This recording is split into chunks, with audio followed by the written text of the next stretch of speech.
वर्षांनंतर एकाच व्यासपीठावर येत आहेत आणि या पार्श्वभूमीवर नाशिकमधले मनसेचे कार्यकर्ते असतील, ठाकरे गटाचे कार्यकर्ते असतील, हे आता प्रचंड संख्येनं मुंबईच्या दिशेने रवाना होत आहेत। आपण सध्या समृद्धी महामार्गाच्या या बोगद्यामध्ये आहोत, ज्या ठिकाणून हे सगळे कार्यकर्ते मुंबईच्या दिशेने रवाना होत आहेत। ठाकरे गटाचे जिल्हा प्रमुख डीजी सूर्यवंशी आपल्या सोबत आहेत।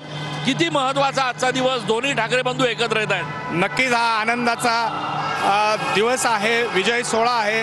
ज्या पद्धतीने हिंदी सक्तीचा घाट या महायुती सरकारने घातला होता आणि मनसेना प्रमुख राजसाहेब ठाकरे, आमचे पक्षप्रमुख उद्धव साहेब ठाकरे यांनी एकत्र आल्यानंतर त्यांना तो GR रद्द करावा लागला आणि पुढच्या काळामध्ये सुद्धा महाराष्ट्राची ही सर्व जनता एकत्र येऊन दोन्ही बंधूंना, दोघं पक्षांना 100% निवडून देतील। विविध मग स्थानिक स्वराज्य संस्था असतील, त्याच्यानंतर विधानसभा, लोकसभा, आणि हा एक वेगळा पर्याय हा महाराष्ट्राला आता उपलब्ध झालेला आहे। आज हजारोच्या संख्येने कार्यकर्ते निघत आहेत। साधारणतः 400 गाड्या आमच्या सोबत आहेत, मनसेच्या वेगळ्या आणि ग्रामीण नाशिकमधून सुद्धा 200-400 म्हणजे असा 1000 गाड्यांचा ताफा हा मुंबईकडे रवाना होत आहे आणि आनंदाचा दिवस।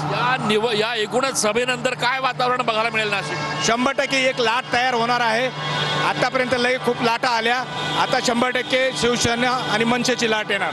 आपण बघतोय की शिवसेना आणि मनसेचे कार्यकर्ते मोठ्या संख्येनं या ठिकाणी मुंबईच्या दिशेने रवाना होत आहेत। आपल्या हातामध्ये बॅनर घेऊन आणि घोषणाबाजी करत हे सगळे कार्यकर्ते आज मुंबईच्या दिशेने रवाना होत आहेत। राज ठाकरे आणि उद्धव ठाकरे एकाच व्यासपीठावर महाराष्ट्राला काय दिशा देणार, कार्यकर्त्यांना, पदाधिकाऱ्यांना काय संदेश देणार, हे बघणं महत्त्वाचं ठरणार आहे। कॅमेरा पर्सन आकाश शेवले।